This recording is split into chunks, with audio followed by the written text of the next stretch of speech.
Did you know that the ancient Romans made a fortune from urine? Yes, you heard it right, folks.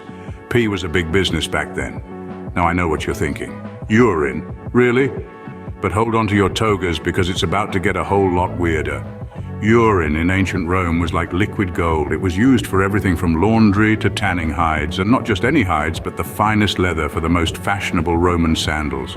Imagine strutting around town in shoes tanned with, well, you get the idea. But wait, there's more. The Romans were all about recycling, and urine was no exception. They collected it from public urinals strategically placed around the city. And these weren't just any old urinals, they were stone structures, sometimes decorated with the faces of gods. Talk about divine intervention. Now you might be thinking, sure, they used urine, but did they really make money from it? Oh, you bet they did. Emperor Vespasian saw an opportunity and he grabbed it. He imposed a tax on urine. Yes, a urine tax. Talk about taking the piss. So how did they collect this valuable resource? Well, it was a job not for the faint-hearted. Urine collectors would go around the city, collecting from the public urinals and sometimes even directly from households. And here's a fun fact for you. Ever wondered where the phrase "money doesn't stink" comes from? Well, it's attributed to our urinepreneur, Emperor Vespasian. When his son Titus complained about the foul smell of the urine tax, Vespasian held up a gold coin and asked whether it smelt.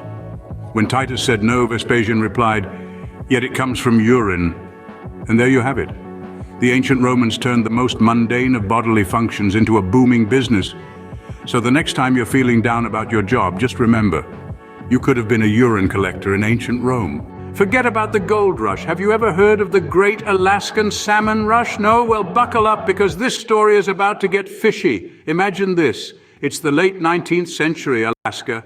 People from all over are rushing in, not for shiny yellow nuggets, but for something a little fishier. That's right, they came for the salmon, those slippery, silvery swimmers that we love to pan-sear and serve with a side of lemon butter sauce. Now you might be thinking, salmon, seriously? I wouldn't get out of bed for anything less than a diamond rush. But let me tell you, these fish were no small fry, literally. Some of these Alaskan salmon were as hefty as a small child and much more profitable. The Alaskan salmon industry was booming in the late 19th and early 20th century. It was like a scene from a seafood-themed Western movie. Picture it, rugged fishermen, battling against the wild, icy currents, hauling in nets heavy with gleaming, wriggling fish. The saloons were replaced with smokehouses, and the poker games, those were replaced with, well, more fishing. The thing about salmon is, they're like the boomerangs of the sea. They head out into the ocean, have a bit of a swim around, and then they come right back to where they started to spawn. And these industrious folks in Alaska were ready and waiting with their nets. The salmon didn't stand a chance. Can you imagine the excitement, the thrill of the chase? The satisfaction of a net full of fish ready to be canned and shipped to every corner of the world?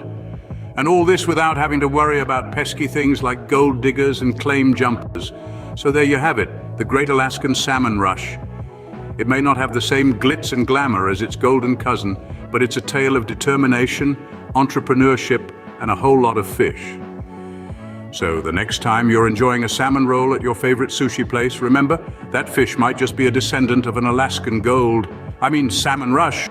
Imagine a world where a single tulip bulb could buy you a house. Sounds crazy, right? Well, welcome to the 17th century Netherlands. Now I know what you're thinking. Tulips? Those pretty flowers that bloom in my garden? More valuable than a house? You've got to be kidding?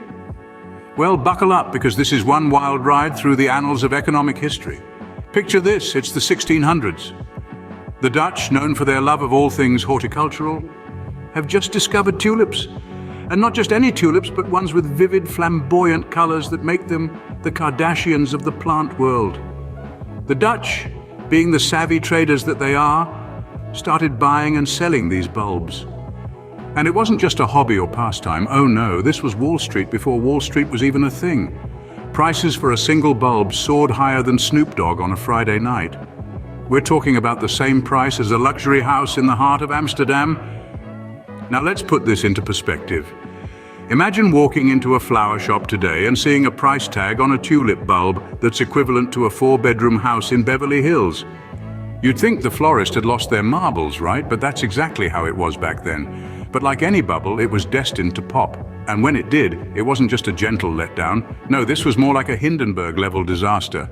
Prices crashed faster than a computer running Windows 95, and many Dutch traders were left holding the bulbs, quite literally.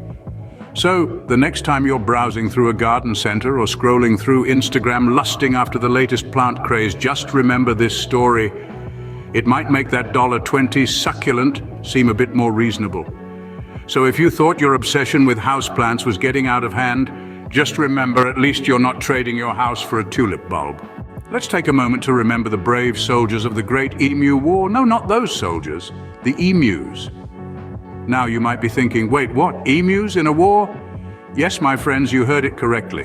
Back in the 1930s, Australia was gripped in a fierce battle, not against another nation, but against a flightless bird, the emus.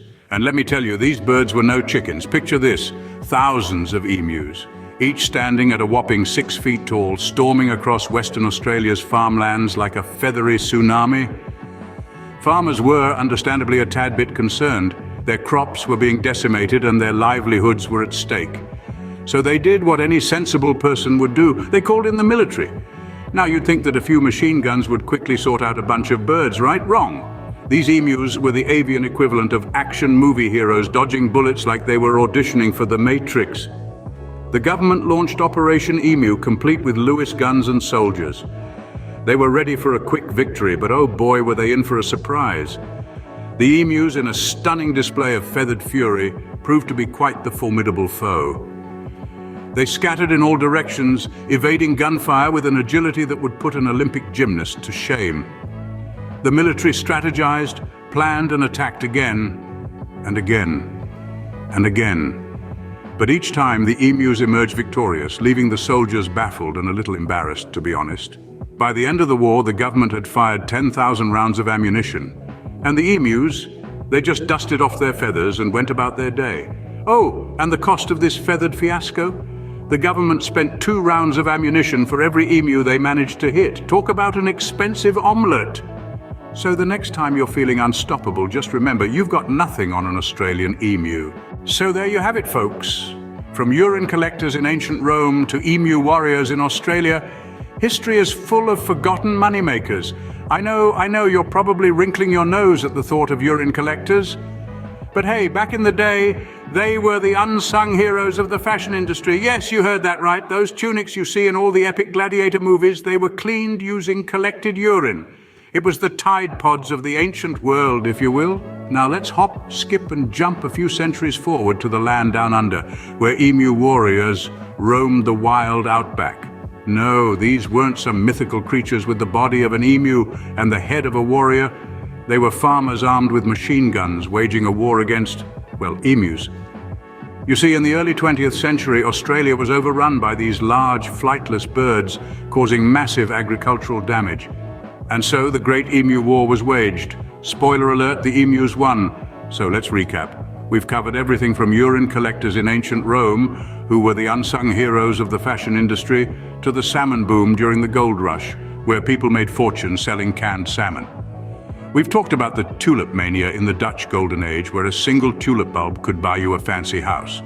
And the feather boom in the late 19th century, when women's hats were decorated with feathers, causing a surge in hunting and consequently a boom in the bullet industry. So remember, next time you think your job is weird, just be thankful you aren't collecting urine or fighting emus for a living. Until next time, keep laughing and learning.